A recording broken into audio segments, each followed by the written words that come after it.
The views and opinions expressed on any program are those of the producers and/or the persons appearing on the program and do not necessarily reflect the views and opinions of FRC Media, Bristol Community College, or the City of Fall River.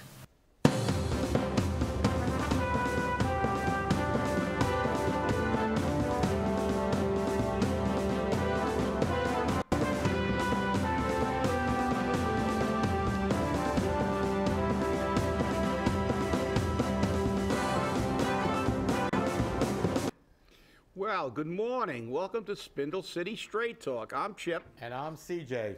And here we are again, another snowstorm. 3 inches, 1 to 3 that turned into 9 or 10. And we found a new place to store the snow, just in case you haven't realized. It's in people's driveways. Yeah, I know. I had to make a phone call last night to DCM Administrator Ken Pacheco in regards to having a city plow decide that my private property, my driveway, and this wasn't just on the street, this was actually in the driveway, was going to be the place for a location of ice and snow. I sent him an interesting email this morning, which, by the way, I carbon copied to you, Chip, and I carbon copied it to every city councilor and the mayor's special assistant, which specifically asked for some responsibility in this. And I also asked for like an advisory board, you know, citizens, DCM personnel, vendors, to come in and give them a little oversight, just what the city wants, you know, more oversight. But hey, at least it was a solution to a problem. And you know, you have to always say, you know, why bother if you're not going to get any help? And for the most part, it doesn't seem like, you know, Fall River's getting a lot of help when it comes to this. And I understand Mother Nature hasn't been nice to southeastern Massachusetts or New England in general.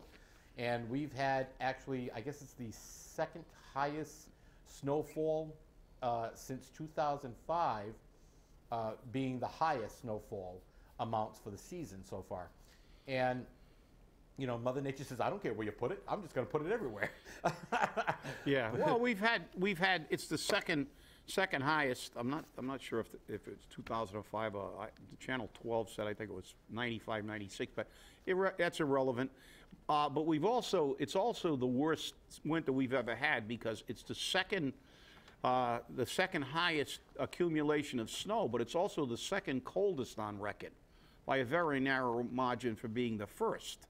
So not only did we get snow, we got a tremendous amount of cold to go with it. So the snow, we didn't have virtually any melting throughout the month of February. We would have an epic snowstorm, and then the next 3 or 4 days were 20 degrees or more below normal, and it turned everything to ice. This morning, I had an ice dam where they plowed my driveway in after I spent a few hours cleaning it, and 1 or 2 times at the base of my driveway cleaning it out again. Again, I woke up and I had to shovel and break ice.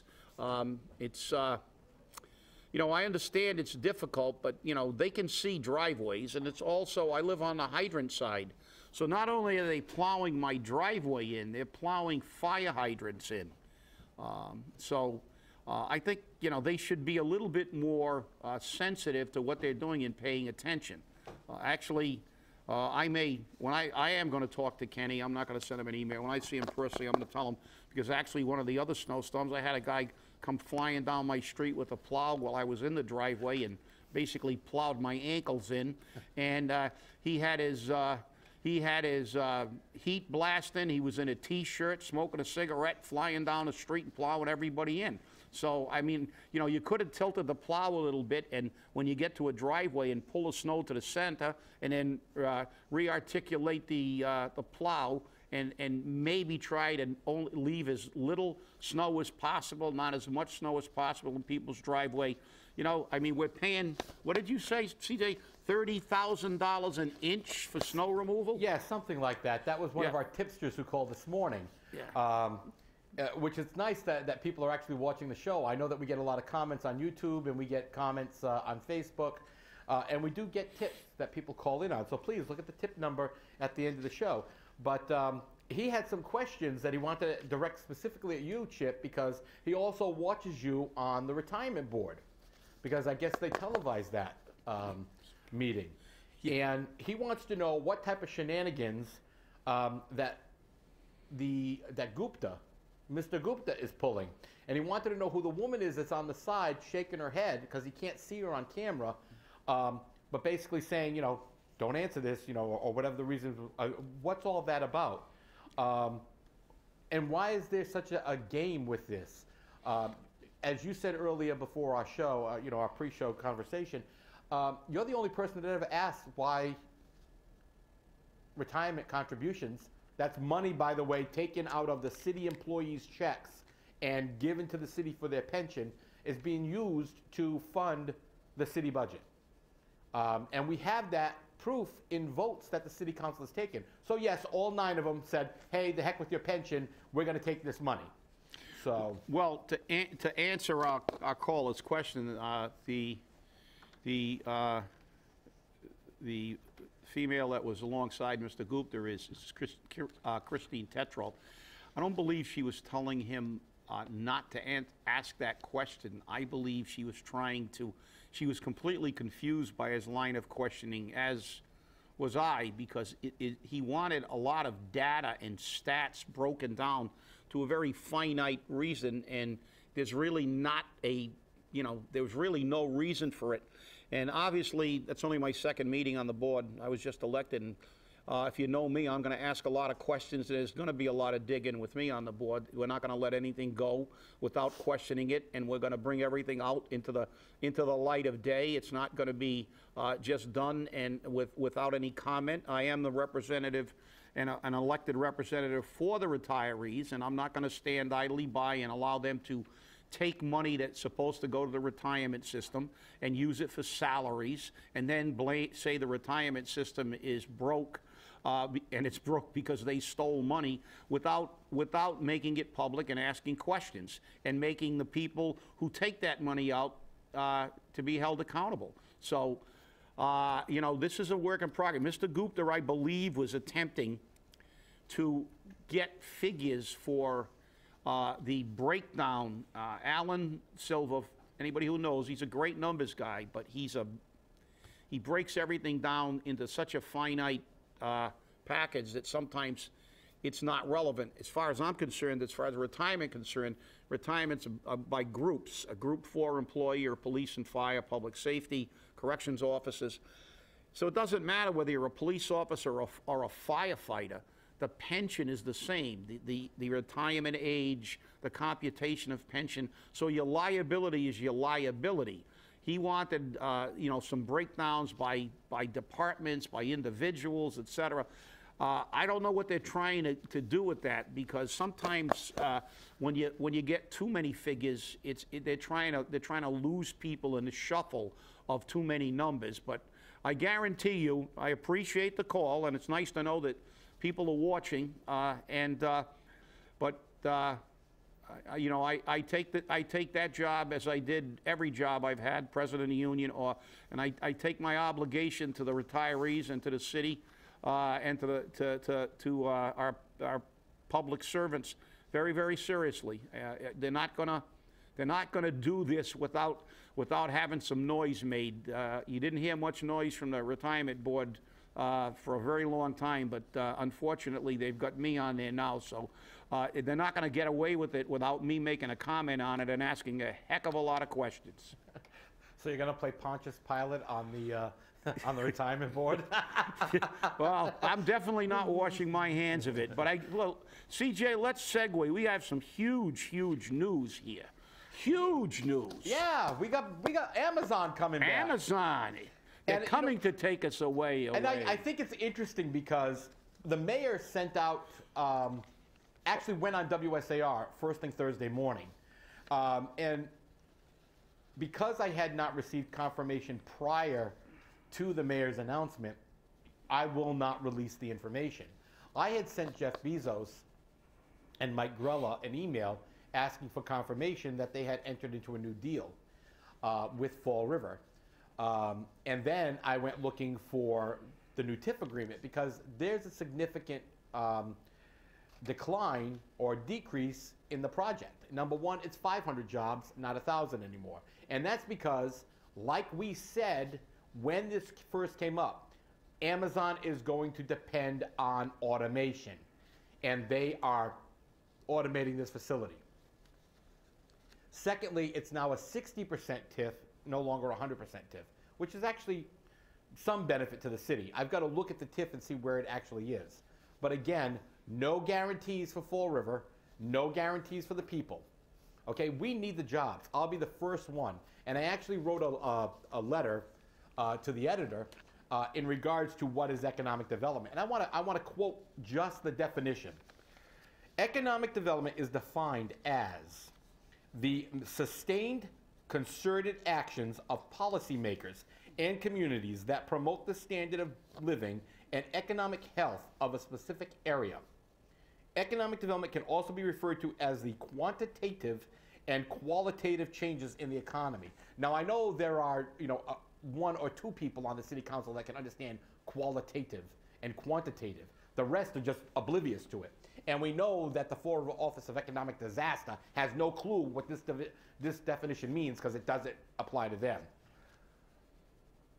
I'm glad Amazon decided they're coming here. I'm hoping we get it. But remember, we now got to get Freetown to sign on, and then we got to get the state to sign on. So this isn't a done deal yet, although it looks that way. And I have to say to myself, and as I said in the letter to the editor, when is economic development going to be real?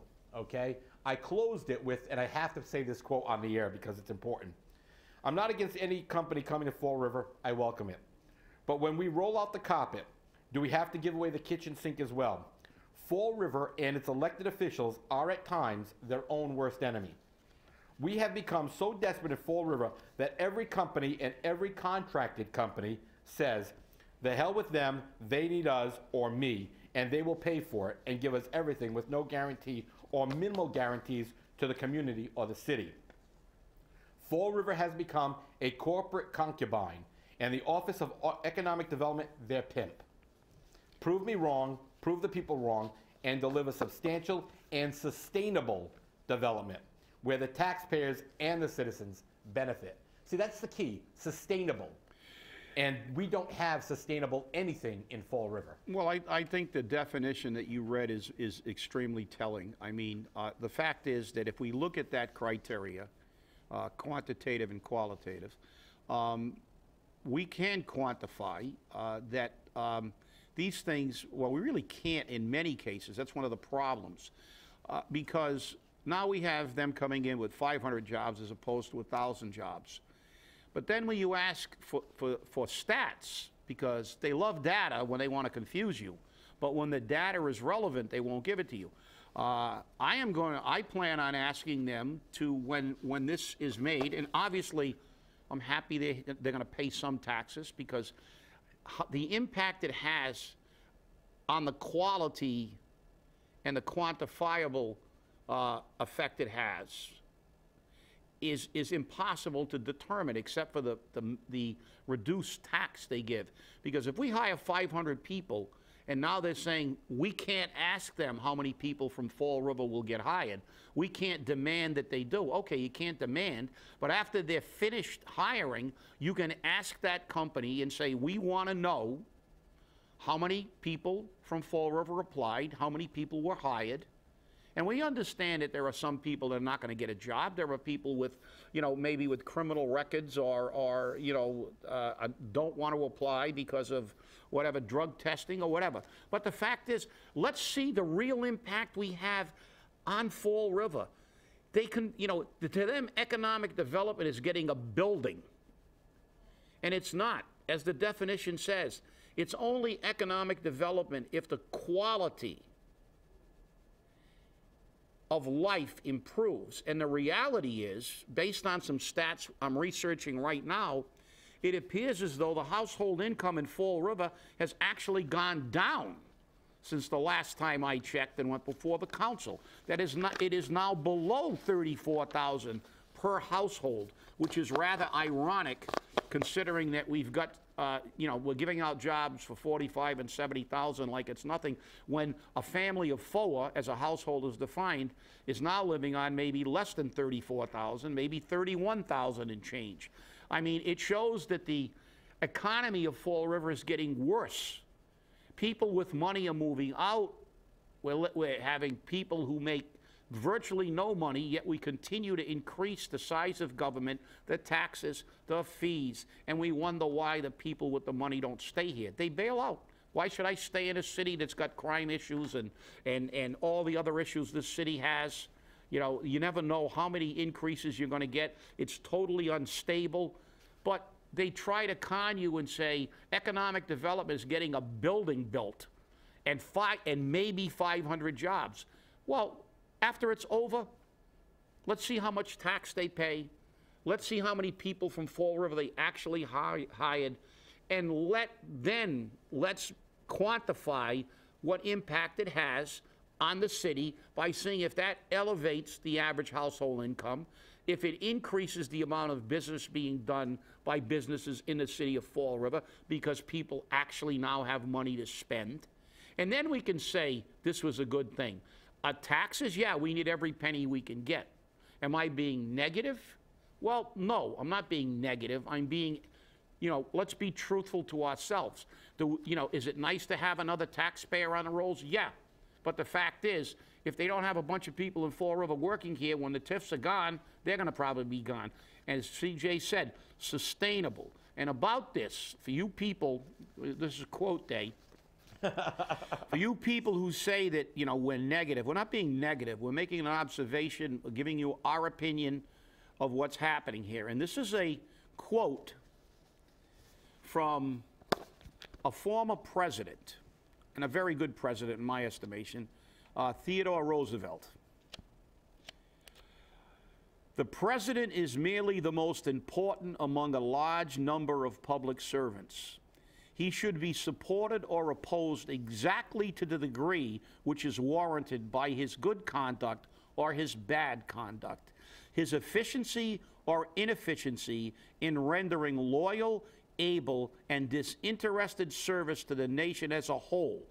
Therefore, it is absolutely necessary that there should be full liberty to tell the truth about his acts. And that means that is exactly necessary to blame him when he does wrong as to praise him when he does right. Any other attitude in an American citizen is both base and servile. To announce that there must be no criticism of the president or that we are to stand by the president, right or wrong, it is not only unpatriotic and servile, but it is morally treasonable to the American public. Nothing but the truth should be spoken about him or anyone else. But it is even more important to tell the truth, pleasant or unpleasant, about him than about anyone else. So if a former president says, if I screw up, criticize me, why can't we say we don't feel things are going right? And the facts speak for themselves. I don't care what the city council says. I'm doing my commentary now, by the way, CJ. No, this isn't your commentary. I don't care. I don't care what the city council says. I don't care what the Office of Economic Destruction says. Look around you. Look around you. We have the second lowest amount of businesses of any city of our size in the Commonwealth, as we have the second lowest household income. The city's a mess. We can't sustain businesses. We can't attract good businesses. And when we do, they come and go in a revolving door when the TIFs are over. Is this going to be a good thing? I don't know. But is it a good thing to bury your head in the sand and everybody saying, we did it, we did it, you know, everything's going to be great, we got Amazon. Well, if we got Amazon and they're paying 60% of the taxes they should, that's a good thing. It's still 40% less than we should get. Actually, Chip, they're paying 40%. Oh. They're getting a 60% Oh, 60% reduction. TIF. I'm sorry. All right. Yeah. So they're paying 40%. So that's 60% less than we should be getting. So it's a deal we made. But it's not a good deal if it doesn't impact our economy. Go back run the tape again, run the YouTube presentation, and listen to CJ's definition of what true economic development is. It means it impacts the community positively. If a few people get jobs, but most people don't, and it doesn't help the businesses and the wages in this community to a major impact, let's not make this the greatest thing since the parting of the Red Seas. Because let's be realistic. One of the reasons we got into this mess that we're in is all we've been hearing is how Fall River's always wonderful, and anybody who goes up and says, look, it's not wonderful, it needs work. And it doesn't mean we hate Fall River, we're still here. But let's look at things practically and pragmatically. Let's be real for once, and maybe we can move forward. See, the biggest problem we have is that our city council doesn't listen to the voice of the people. They believe that they are going to do what they want to do. They're going to vote for this TIF without looking at it. They're going to vote for this TIF because a no vote to them means they're no on jobs. Okay? And I said very clearly, sometimes a no vote isn't a no on jobs. Sometimes a no vote is a yes vote for the little guy, for the taxpayer, for the people of Fall River. And it's very interesting because in my address to the governor, the lieutenant governor, the treasurer, and the attorney general, I brought up 5 issues which are very relevant to Fall River. 1, the city may default on its bond payments. The Commonwealth is on the hook for these payments. And with the Commonwealth's current financial situation, the Commonwealth has a vested interest in the success of Fall River. The City Council and the Fall River Office of Economic Development, hereinafter referred to as the Office of Economic Disaster, regularly give away 100% TIFs that produce no tax revenue for a city that is drowning without any further source of revenue except taxing the residential property holders to bankruptcy. While this source of revenue, except taxing the residential property holders, has the opposite effect in that people are making a mass exodus of the taxpayers, the residential taxpayers, from Fall River.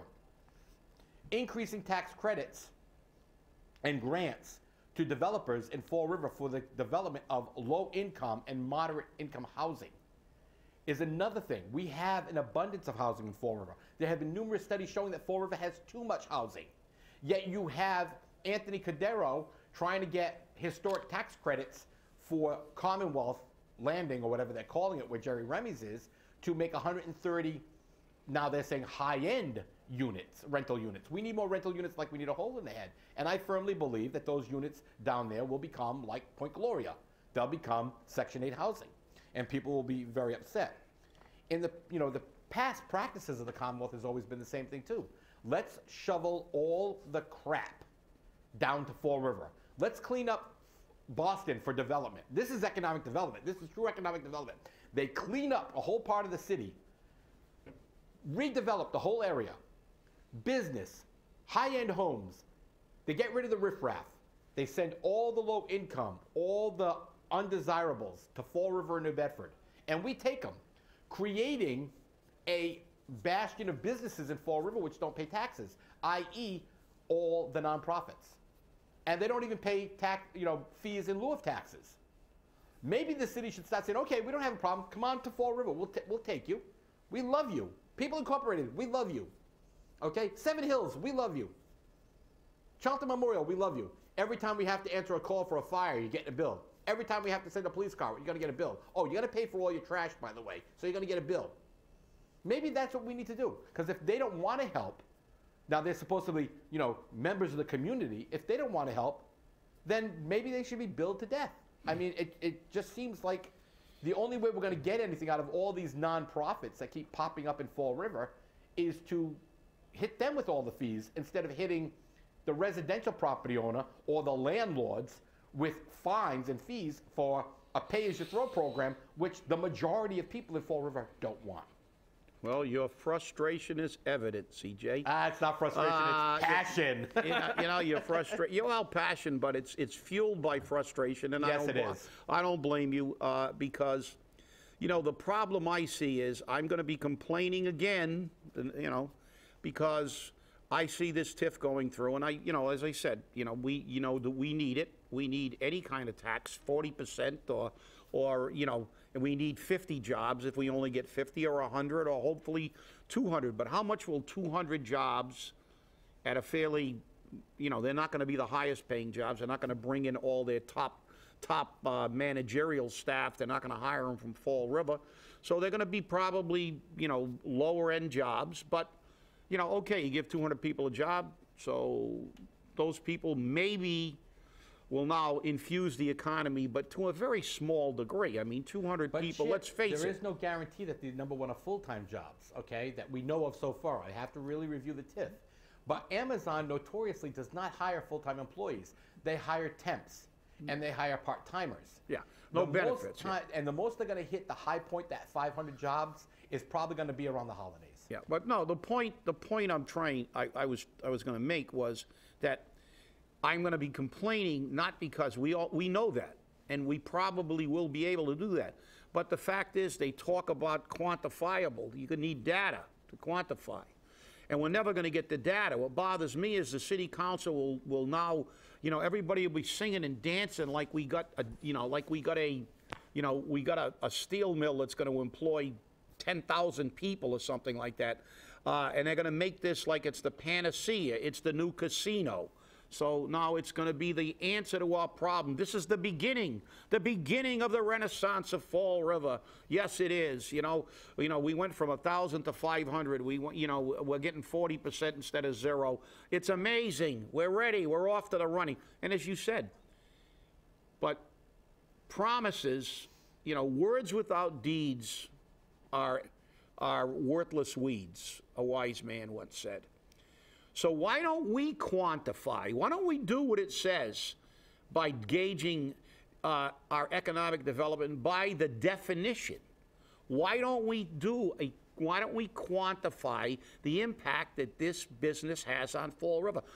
And we have to do that by saying, how many jobs did we actually get? What's the average wage? Are they part-time? Are they full-time? Do they have benefits? So what is the real true impact on the citizens of Fall River who've gotten these jobs? And thereby quantifying that, you can see how much of an impact it's done to, as far as the qualitative aspect. How much has it increased the quality of life in Fall River? Has it impacted the city enough to attract a few more businesses? Have we seen a major shift in the average income, household income? Then we can say, okay, without trying to just sling BS that they're great at doing, I can prove it. You know, just like I can prove 2 and 2 are 4, we can quantify and prove by looking at the qualitative and the quantifiable aspects of economic development. But that's their old trick. They sing how great it's going to be, and then they bemoan it when they move out, or it has virtually no impact, and the city's the same 5 years later. Stop listening to this bullshit and demand answers. And if the city council doesn't have the courage to demand to know what type of jobs, what kind of pay, and how many people from Fall River are working at that place, kick their butts out of their seats. Because you know something? When a casino came here, all the anti-casino people wanted a breakdown of the wages, the benefits, how many people would be employed. Why can't we do that? Why can't we do that for this business and every business that we give a TIF to? And if we don't do it, we're not doing our job, and it's not true economic development. Well, Chip, you're asking for a lot. You know, you're asking for accountability. You can't. That's just not right. Who do you think you are? Well, we're at the end of the show, and thanks for watching. Keep watching, and keep reading our commentaries on Facebook. They're out there. Have a great day and a good weekend. Get out your bathing suits for next week.